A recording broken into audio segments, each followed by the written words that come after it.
What's up everybody and welcome back to a brand new episode of Nintendo's Lost and Found. If you've been following me for the past 17 years, you'd know I've searched high and low across the entire world trying to find the brand new entry in the F-Zero franchise. Hello? But I think I've finally done it. I have the answer to how we can get a brand new title in this long-awaited series. Thank you for calling Nintendo of America. How can I help you today? Please! Video games, without a doubt, are one of the largest and most diverse pieces of media we have available in today's world. Being hands-on in the action of a physical world gives the player a sense of emotion and connection that many times can only be achieved in a video game. Players find a game they connect with and demand a follow-up to the experience, so a sequel comes out to continue the journey, and then a sequel comes out after that.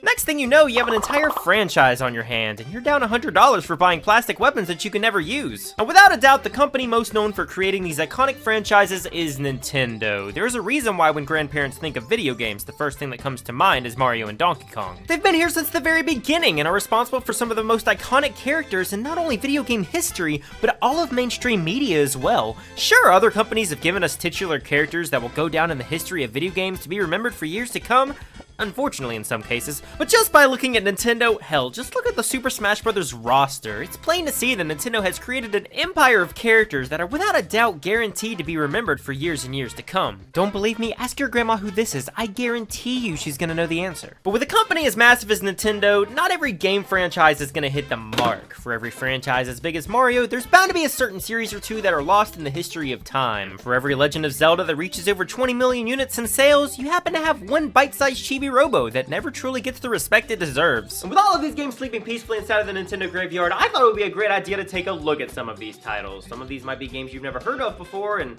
some might be games that I've had a soft spot for the past 17 years. Yeah, you all knew this would be the first one on the list. F-Zero is a fantastic series, and one that I would consider the flagship racing series of Nintendo, as long as you pretend that Mario Kart never existed. In my eyes, Mario Kart has always been the party game that was easy to pick up and play with your friends, while F-Zero was for the hardcore fans who wanted a true challenge and felt like hurting themselves after they tried to escape an exploding power plant. You know, I never actually beat this on the hardest difficulty. I think this is one of the main reasons we haven't seen a new F-Zero game. It's because the fun of F-Zero comes from how excruciatingly difficult it is. I think a lot of people say they want a new F-Zero game until they remember how hard it is, and then they don't actually want a new F-Zero game. But me personally, I absolutely love the F-Zero series. Despite the intense difficulty, these were fantastic games. 30 characters racing along the same track, over 25 tracks across the entire game alongside a short but challenging story mode. This series always garnered great reviews, but Nintendo seems to have dropped it over the years, other than adding it in as a DLC pack to Mario Kart 8. We haven't actually seen a title from this series since 2003 when it was released alongside two of the other biggest racing games on the console. God, no wonder this series was forgotten about. Now, Nintendo did come out with a similar game called Fast Racing Neo, released on the Wii U by a German developer called, I'm not even gonna try to pronounce that. But it wasn't the same. Without the wide cast of characters and fast-paced rock-esque music, it just felt too different than a normal F-Zero game, despite being a fun time. I think the reason we haven't seen a new title is Nintendo's desire to always do something different. On top of this, with the intense speed of F-Zero races, tracks have to be outrageously long, with it being polished enough to handle 30 different characters in an online multiplayer match. But hey, if Mario Kart can give us some of the most stunning tracks I've ever seen in a racing game, I'm sure Nintendo can pull off tracks in the F-Zero universe. I do think it's possible to see a new F-Zero game come to a new console. I mean, anything's possible when we got Rabbid Peach before we got a new Captain Falcon game. But as of right now, it's not looking too hot for the bright blue bounty hunter. Did you guys like mining for the fossils in Pokemon Diamond and Pearl? Well, what if we made a whole game out of that? Fossil Fighters was a Nintendo DS game made directly by Nintendo's software division back in 2010. The game revolves around reviving ancient fossils known as Vivosaurs and using them to fight against each other. It was a really neat game. It was a lot like the Pokemon series with more of an emphasis on story rather than gameplay. Gameplay wasn't lacking though. It was a ton of fun to gather a new fossil and try to unearth what it was. The combat was a little lackluster in my opinion, but the characters were really animated for the DS era. It felt like a wackier aspect of Pokemon with a wilder plot. And collecting fossils was a lot of fun too. The game utilized the DS microphone to blow the dust off of the screen, but you're lying to me if you didn't try doing this as a kid. Sadly though, the series hasn't seen much attention since then. It was popular enough to receive two sequels, Fossil Fighters Champions on the DS and Fossil Fighters Frontier on the 3DS. But the series didn't really live up to much after the first game. I guess you could say the series has been kind of extinct, right?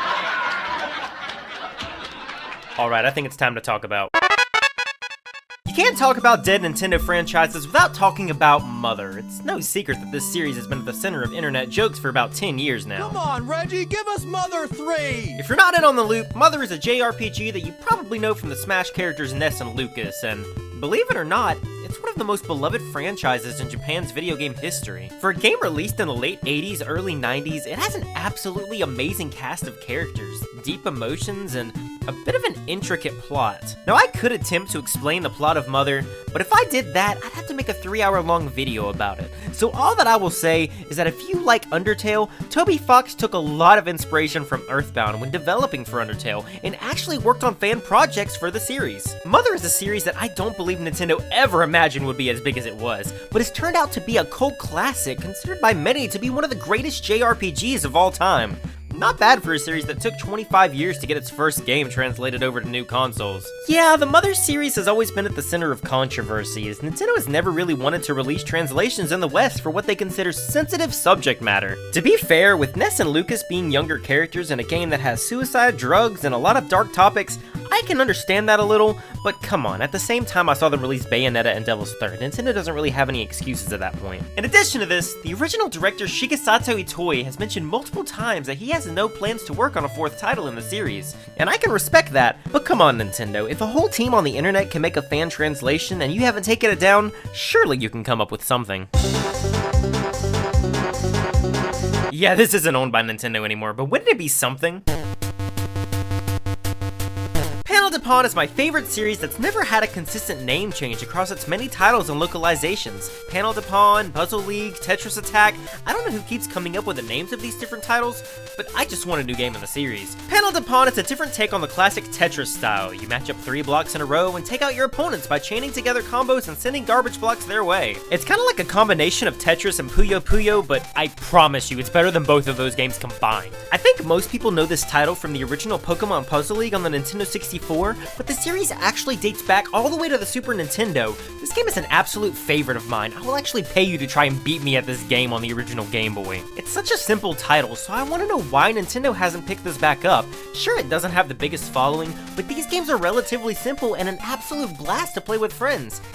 Even though I never had any friends to play this game with. The last time we actually saw this series was a small mini-game in Animal Crossing New Leaf, and it's just not the same. It was a really dumbed down version and didn't really feel like a Panel de Pon / Puzzle League / Tetris Attack game. It just felt more slower and a clunkier version of the original. If anybody from Nintendo was watching, please send me a DM on Twitter. I promise you we can work something out to get this game series back.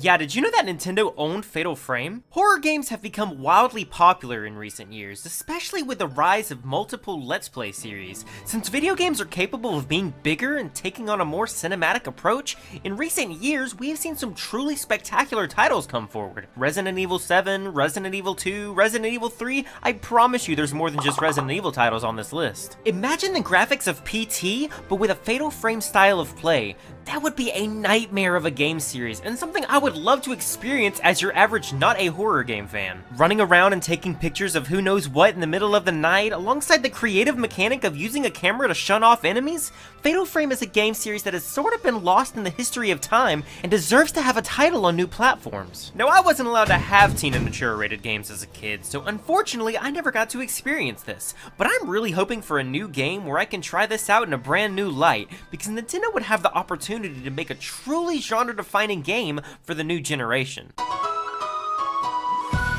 Alright, now hear me out on this one. Wii Sports was a massive success, and Wii Sports Resort was a fantastic follow-up to the Wii launch title. Even though technically the Wii is dead, it would be really nice to be able to play these games on a newer console. Nintendo consoles aren't just dedicated to a die-hard audience and a younger fan base, and this was proven with the Wii. I feel like every grandparent and aunt in my family had a copy of Mario Kart Wii, and God, I f***ing hate this game. But how cool would it be to have a brand new, let's say, Wii Sports Resort for the Switch? I feel like this is a no-brainer. Resort doesn't have any problems, but it was harder to get multiple people on the same console due to the Wii Motion Plus accessory. Back then, it was a little pricier to get your hands on these adapters, but nowadays, seems like Joy-Cons grow on trees. With this simple gameplay and a console that's already home to Mario Kart, Smash, Jackbox, Mario Party, it seems like a no-brainer to add this game. Plus, you can add a ton more sports that weren't featured in the original game. Just don't bring back the dozens of accessories. Kid Icarus is my favorite Greek-based Nintendo series about a fallen angel that I've barely gotten to experience. On a whim one day, I found the original Kid Icarus on my local game store shelf, alongside the original Metroid and the original Legend of Zelda. And dare I say, I like this game a whole lot better than the other two. There's just something about the original Kid Icarus that makes me so happy. Maybe it's the references to Greek mythology, or maybe it's the Metroid-esque movement combined with a more linear playstyle. The series has been around since 1986 and hasn't seen much in terms of games on any console for that matter. The last game was released in 2012 on the 3DS, and I gotta say, even though this game has its problems, I love the style and humor this game provides. It's full of fourth wall breaks and takes more of a rail shooter style to its gameplay, but for the limitations of the hardware on the 3DS, I think the game is way better than people say it is. Plus, it's got some of the coolest character designs of any Nintendo game. I just think the color coordination for Polyanna is absolutely charming. If they can have 3 characters on the Smash roster, and Palutena's guidance in 4,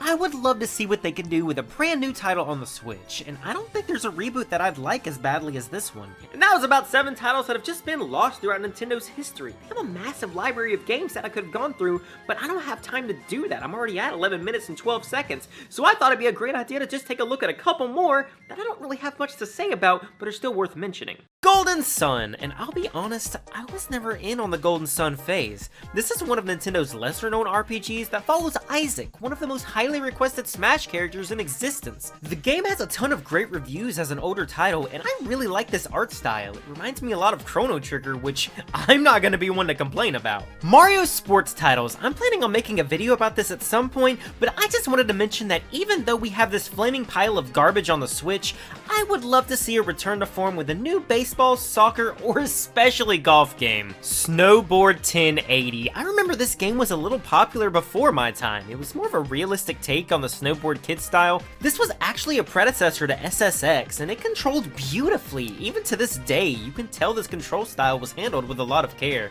The sequel didn't garner as good of reviews as the first game though, and we haven't seen anything since 2003. As far as the sequel goes, if we haven't seen a sequel to Snowboard Kids and SSX, do you really expect Nintendo to make one for 1080? Chibi-Robo. I could never get my hands on a copy of the original Chibi-Robo, and this game is crazy expensive right now. But this game has a massive following, and I think it would be neat to see this character come to life on the Switch at some point. Because, I mean, just look at him. He's a cute little robot. Balloon Fight! Pretty self-explanatory here. The same goes for Ice Climbers. These are neat little NES games that have been popularized by their inclusion in Smash, but I don't know, I can't see a lot of these games making full comebacks as full-scale titles. I think it would be really cool to walk into an arcade and play something along the lines of Excite Bike or Duck Hunt, but who knows, maybe they'll have neat little Easter eggs like that in the Nintendo World theme park. There are so many more titles that I could talk about in Nintendo's library that it's insane. Elite Beat Agents, Picross, Tomodachi Life, Pokemon Ranger, Another Code, Rhythm Heaven, Game & Watch. There's so many titles and topics that I could talk about regarding games that Nintendo just doesn't care about anymore.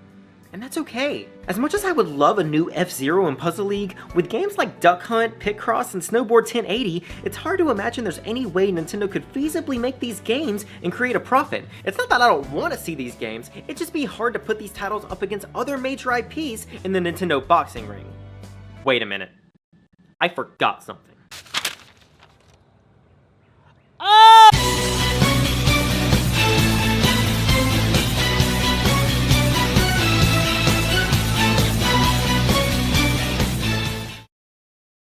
That was about 6 or 7 titles that have just been lost throughout the years. Nintendo has a massive library of games that I forgot my line, I wrote it.